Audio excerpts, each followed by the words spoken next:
My name is Clay Williams, and this is People Talks, presented by Canal Pursuit Productions. The idea behind People Talks is that everyone has a story and everyone's story has value. People Talks is a mixture of people with lived experience and people working in fitness and mental health fields. This week's guest is Ted Michaels.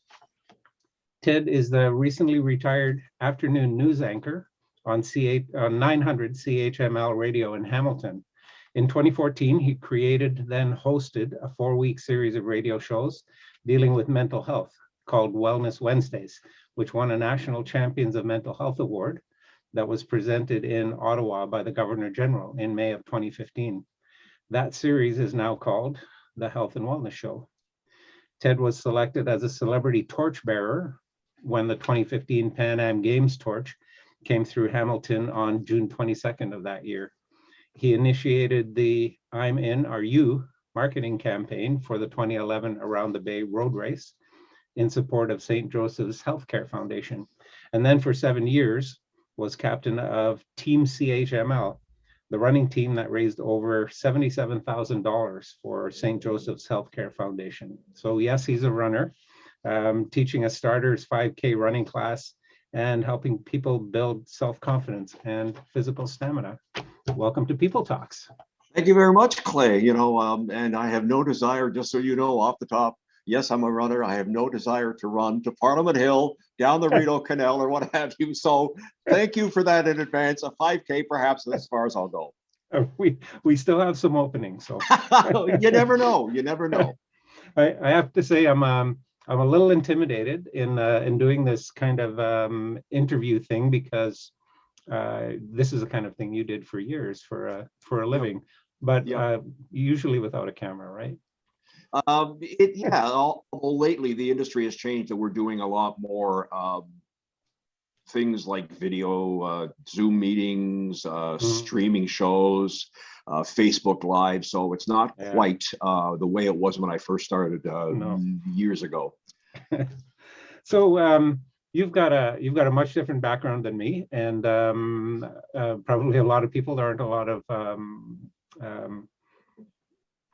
radio personalities that I've talked with over the years. Can you kind of give our audience a little bit of background about you and maybe aim towards what kind of led you to or prompted you to speak out about mental health, be a mental health advocate? Sure can. I started running back in 1980, and I just they decided I had to do something, so I just kind of ran and went in races and what have you for a long time. And then I was doing some shows in about maybe 2011, 2012, what have you, about the Around the Bay Road Race. Training for the thing was called Around the Bay in 8 weeks, and as a runner, you get people to come on board and join the team, and it was always great to see CHML staff members join the team for the Bay Race. But then one day I was out for a training run with a colleague of mine who ironically worked in the health and wellness department at St. Joe's. We're chatting one day about the show and just kind of general goals. And I said to her, I said, at some point, I said, I'd like to do a show and physical health and mental health. And she actually stopped dead in her tracks. And I kind of was running. I turned her. I said, what's the problem? Are you hurt? Are you okay? And she said, I've been waiting 10 years for a series like this. So from that kind of planted the seed. I went back to my boss and I said, look, I've got an idea. Let's take the Bay Race one step further. Let's create a show to deal, yes, with physical wellness, but also mental illness, mental wellness, and things like that. And that was that's the germ that created, what germinated into Wellness Wednesdays, which you mentioned started off, and we got the award from the Governor General, which was really, really humbling. We've kind of morphed from that into the Health and Wellness Show, which again takes a lot of components and puts it all together: financial health and emotional health and mental health and everything else, and it kind of all ties it in. So since I've retired, that show's on a little bit of a break, but we're rejigging. We're doing some other things in the near future. So in essence, my passion for running and just trying to stay fit and healthy and how much fun the Around the Bay Road Race is and was kind of led to where I am now. Mm-hmm. Yeah, the Wellness Wednesdays, I think, was where you and I first connected. So Yep. 2015 was the first year I ran the Canal Pursuit, and Yep. I remember talking with you. I was somewhere past Kingston, and there was an afternoon call, and I just come in from running 50K, like the I don't know, the 12th or 14th 50K in a row. And I know that we talked, and Yep. I can't tell you anything that we said. Well, clearly not, because I guess at that point your brain is kind of mush. You're doing this Yeah. on a daily basis, and Yeah. how far in, and why am I doing this? Exactly. I was on autopilot by then. Yes. Yeah. One thing that that we talk about in this series, or have been talking about in this series since it was generated as a result of this pandemic, is the change in, have you seen a change in your regular work? Just so there's kind of two things that's separated here, just your radio career, Right. but also as a separate thing, your advocacy for health and wellness. Well, I know because, as you mentioned, I am semi-retired. So December 15th, I left the station. But for 2 years before that, the parent company, Chorus, did a really good job of getting us ready for the pandemic. You know, and how I hate this term, pivoting every time something came up into something new. So they did a really good job of bringing in cleaners, the heavy-duty cleaners, a couple of times a week to basically wipe everything down. Where we worked in the news center, we had plexiglass up. They put it up between pods. So because there was a skeleton staff, maybe 5 or 6 or 7 of us that were there on a daily basis every day, because we couldn't work remotely. There were a lot of, and it's no secret, as everybody knows, a lot of the talk shows are being done not only on that station, but all across the country. They're all being done from home or from their home office, right, with different equipment. This, right? We couldn't do that, so we had to go into the station. Oh, okay. Admittedly, at first it was a little nerve-wracking because the pandemic had just started. We didn't know what we were doing as far as germs. We didn't know what we were doing as far as, has so-and-so received a shot, all these things that people are talking about all the time. So it was really nerve-wracking. Now, toward the end that I've left, from what I understand, like everybody else, there have been a few cases of COVID at the station. Nothing to be concerned about. They do the good job of sending people, stay away, self-isolate, all that stuff. And now I can say probably 2 years later, I'm almost convinced that at some point, and this is kind of a broad statement, but I'm convinced that almost everybody at some point will get some form of COVID, because this is an airborne disease. We know that. It's almost like a flu bug. And I'm not going to get into the pro or anti-vaccination, but from what I understand is if you do get COVID and you've been vaccinated and you've been boosted, then you will feel a lot different than if you didn't get this, the way it was 2 years ago. Right. Yeah. The feeling is, I've heard from a few people, is that it's going to be so. We grew up, when we were kids, when I was maybe a couple of years old, I was probably exposed to a flu bug and had a really mild thing and developed a little antibody, right? We didn't do that for COVID-19. So maybe this is it's going to be endemic like the flu and come in waves. And I don't know, the future will tell, but but I find it interesting that the story today in the Hamilton area was that flu cases were virtually non-existent for the second year in a row, because I guess everybody's doing a good job of masking up and doing what they're supposed to do. So, and if it means getting a flu shot and getting another booster for COVID, so be it. Yeah, I noticed personally, and I work in a factory where there are about 50 people. And it's an essential business, so we've all been into work, and the same thing, we've been sanitizing and all of that. But I wash my hands at least 5 times more frequently than I did 2 years ago. Right? It's just become a habit now too. And it's interesting how people are now starting to pick up that habit more and more. Just simple things like there were people that thought I was odd when I'd be at the station before all this happened. We had guests come into the studio or guests come into the show. I'd shake their hand, and right away I'd go to the sink and wash my hands. People would be like, "Well, what are you, a germaphobe?" Yeah. Well, no, but I kind of wanted to make sure that things stayed where they were and didn't get any worse. So that's the way I am. Let's talk about the Pan Am Games in 2015. That's got to have been pretty exciting. Yeah, I got the call and they said, would you like to be a torchbearer, obviously? And I said, yes. It was quite the thrill. As a runner, Clay, when we get free swag and the picture shows, the white shorts and the shirt and everything else. That was fun, but I got there. It was a really, really hot day in July, and I think we 200 meters we ran. And a couple of things jumped out. Number one, that I was running with 4 OPP officers, 1 on each side of me, 2 in the front, 2 in the back. Oh, yeah. I would like to think that it was security holding people back from charging at me, but I think probably it was because they wanted to make sure that I didn't take the torch.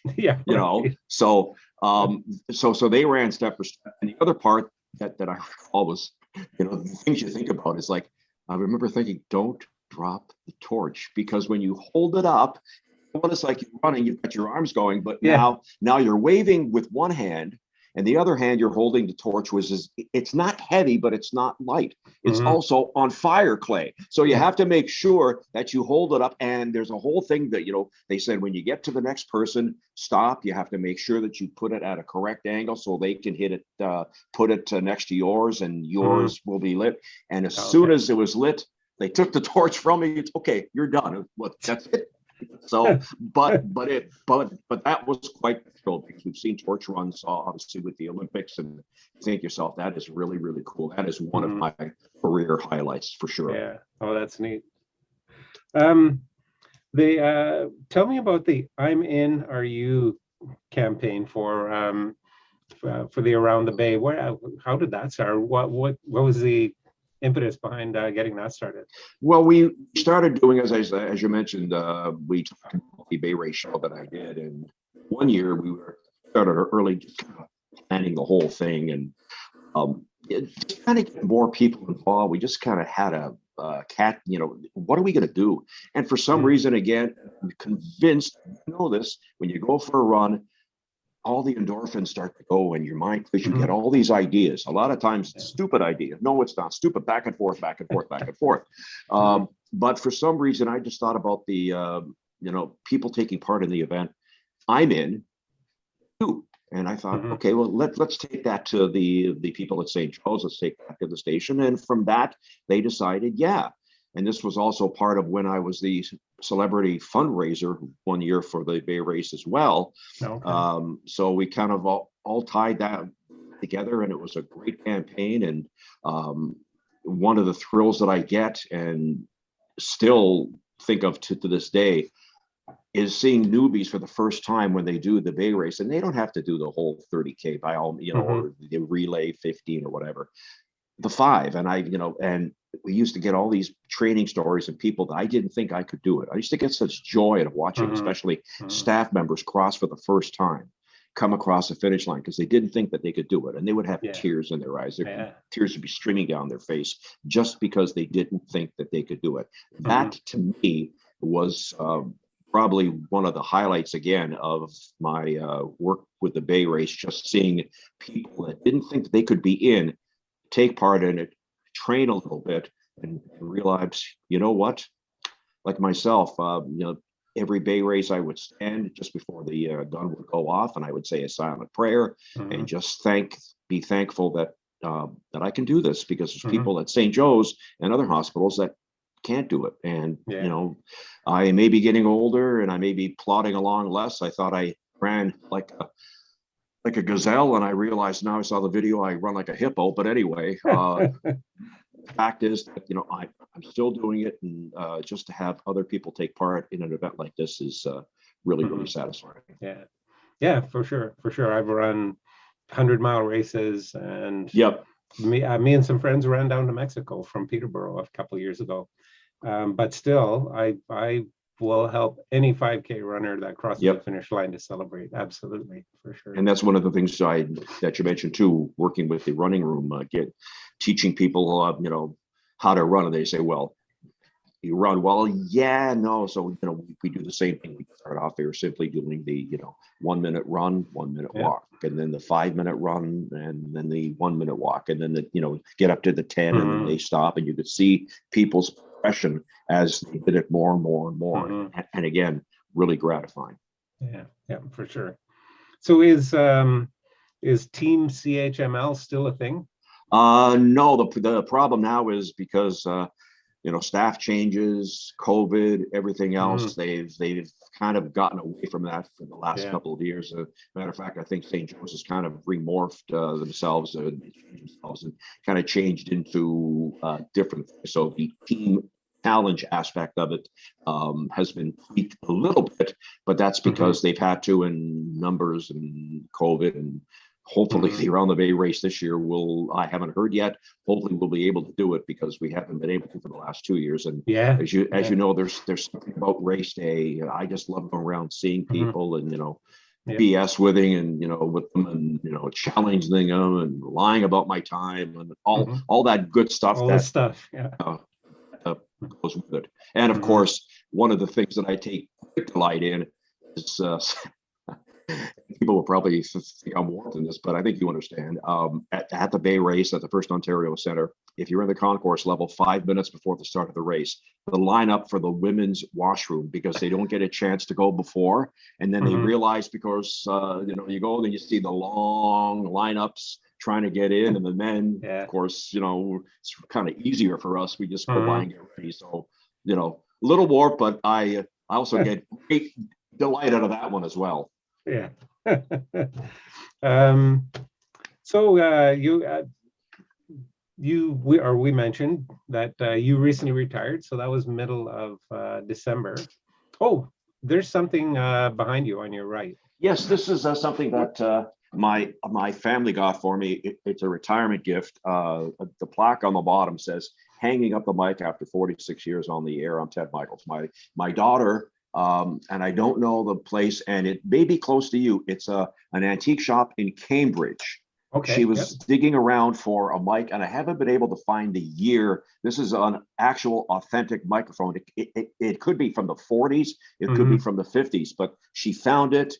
They have the stand on it, and they gave it to me at my retirement party that I had with the family. So it was a really, really nice touch. My next job is to get a shelf and put some other stuff up there too, instead of just sitting here. The next job is to learn to read IKEA instructions, so you can put, the shelf up, right? No, I can assure you, when I get the shelf, it won't be from IKEA, and that's no disrespect to that company, but no. So you've got something else going on. I mean, retirement isn't going to be very sedentary for you, I don't think. No, I use the term semi-retirement because while I'm not the air full time every single day, I am working on what I call my passion projects. I can't reveal too much yet because none of the final details have been signed and the final contracts have been signed, but I am working on a big event for mental health awareness that'll be held probably in October of this year. We will announce that as soon as we can. And at that event, and again, I don't want to give away too much now because now is not the time, but at that event, I will also be sharing my story of my battle with anxiety, which people may find a little surprising, and that'll be the first time I'm going public with that as well, as part of what is going to be a really spectacular night, we think. Yeah, I'll be sure to stay tuned and probably connect with you again. Yes. Either shortly before or shortly after that. But, perfect. Yeah. Certainly, yeah. I'll share the event with the people who are listening today. Perfect. Yeah, for sure. Yeah, and you're still running, still going strong, and I find as I get older, I can't go as far as I used to. And what runners are like. A lot of us, back in the day when we're 30s or 40s, we stretch. Just went out, go, get it done, come back, whatever. Now I find there, again, there's things that creak every day when I get up, and my knees make noise. Like, this is awful. So I kind of more prudent on when I run. I don't go every day if I absolutely can help it, because I do have to recover a little bit more. But I find that in semi-retirement now, I would always get up in the morning and go for a run before I go to work. And it took me a long time to get out of that habit. And now it's like, I don't really think I have to. I can go for a run in the afternoon. My body's warmed up more then. So little subtle things like that. But yes, I'm still running, but certainly my personal best for the 5K is no way that is going to be shattered anytime soon. I heard, speaking of a personal best for 5K, I heard on the radio a couple of days ago that there was a new record set for, I'm not sure if it was international or Canadian, or might have even been high school 5K time of 12, just under 13 minutes. So 12 minutes something. And I thought, I'm consistently at 5K, 10K, half marathon, full marathon, half as fast as the record. Well, let's put it this way. My personal best for the ATV was what was it, 24 and change, I believe. That was my best. So this individual, basically, it takes me double the time to run there and back as this person did. He finished. That's incredible. When you watch Boston Marathon coverage or the Bay Race or what have you, Kathleen Wynne story in a moment. Some of the times are absolutely just completely off the charts. 13, 14 minutes. Like, I can't fast. Never in my fastest day did I do that. No, not a 40-yard at that. No, pace. not at all. No. Oh, Kathleen Wynne. So what happened with Kathleen Wynne? She joined your team, right? Yeah. Well, we had. Yeah, Ted being Ted, as I got older and I kind of got to the point of my career, I really don't care anymore what people think. I'm going to, say several years ago, the premier was at the station for talk show appearance. And we were standing there chatting in the hallway. I said, Premier, I know you're a runner. Yes, I said, I'm just throwing this out there. The Bay Race is coming up on X number of days from now, weeks from now. Would you consider being a part of our team? And she paused and she said, absolutely. So, nice. Okay. So she showed up that day. We gave her a shirt and she was a member of the team. And there was a guy who didn't smile much who ran next to us all the time. I know that was one of her security people. Oh. Wasn't very friendly to me. I don't understand. He did want to talk. But I ended up, and I got to find the video. I ended up a GoPro that day just to see from my vantage point what it would be like running with the premier. Well, the 5K race, if people know, it starts off in front of First Ontario Centre. It turns left at the restaurant on York Boulevard, goes straight down York, ironically to Hamilton Cemetery. You go past the cemetery gate and you flip around and you go straight back downhill into the First Ontario Centre. Well, the premier and I ran step for step about the first mile and a half. And, she was a little younger than me, and I know she ran a lot harder than I did. I thought, this is pretty good. And then she finally picked it up. I guess she finally thought, okay, I have to shake this individual. So she got to the cemetery turnaround, flipped around, and was coming back towards me, and I was still going toward the. And so I'm going this way, she's going this way, and she actually, without breaking a stride, just looked at me, gave me a wink, and the biggest smile ever, like, I've got you. And I thought, at this point, politically, would she have gotten up?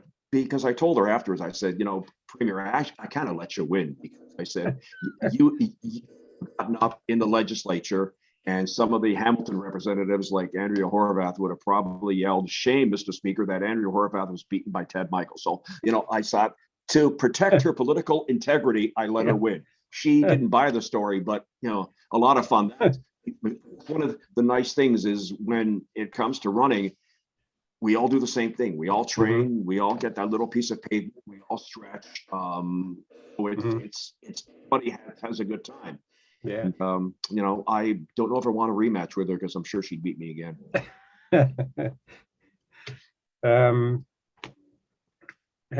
Interesting thing. In 2017 or 2018, I ran about 5K with Pierre Poilievre.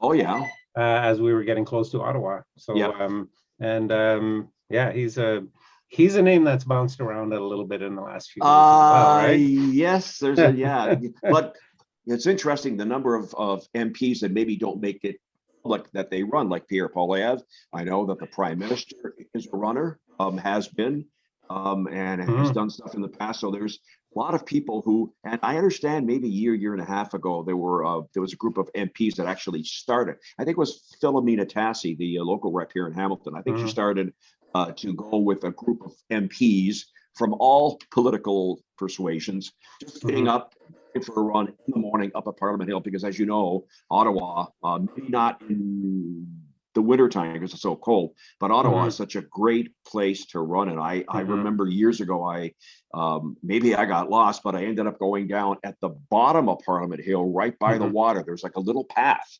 So I went down there, looked up a Parliament Hill, went up by the Rideau Canal. It was absolutely breathtaking. And so I applaud them for what they're doing, because again, when it comes to running, you leave all your political aspirations, political leanings aside, and you just go and enjoy the moment.